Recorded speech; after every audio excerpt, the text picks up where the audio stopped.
রাহুলকে সুস্থ করে বাড়ি আনতেই রাহিকে আপন করে নিল রাহুলের মা। হ্যাঁ বন্ধুরা, শুধু তোমারই জন্য সিরিয়ালে আজকের পর্বে আমরা এমনটাই দেখতে পাবো। গল্পের শুরুতে দেখা যায় রাহুলের অ্যাক্সিডেন্ট হওয়ার খবর শুনে ভীষণ ভয় পেয়ে যায় রাহি।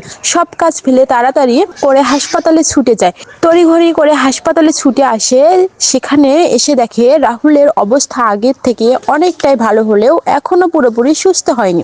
রাহুলের পাশে বসে সারাক্ষণ তার খেয়াল রাখতে থাকে রাহি। ডাক্তার যা যা করতে বলে সবকিছু নিজের হাতে করে সে। রাহুলের মা কনক দূর থেকে সব দেখছিল। এতদিন রাহিকে ভালো বুঝলেও চিকিৎসার পর রাহুল পুরোপুরি সুস্থ হয়ে ওঠে।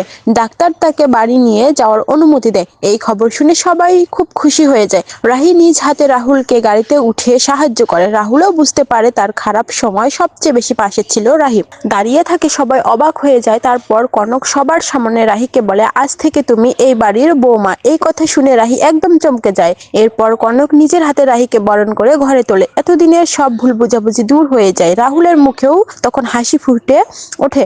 পরিবারের সবাই এই দৃশ্য দেখে আবেগে ভেসে যায়। রাহুল তাহলে কি এবার সবাই সত্যি নতুন করে শুরু হবে রাহুল আর রাহির সম্পর্ক? কনকের এই সিদ্ধান্তের পর গল্প কোনো নতুন মন নিবে জানতে হলে দেখতে হবে শুধু তোমারই জন্য সিরিয়ালের আগামী পর্বে। তোমরা যদি শুধু তোমারই জন্য সিরিয়ালের আগামী পর্বেও দেখতে চাও তাহলে চ্যানেলটি লাইক এবং সাবস্ক্রাইব করে সাথেই থাকুন। ধন্যবাদ।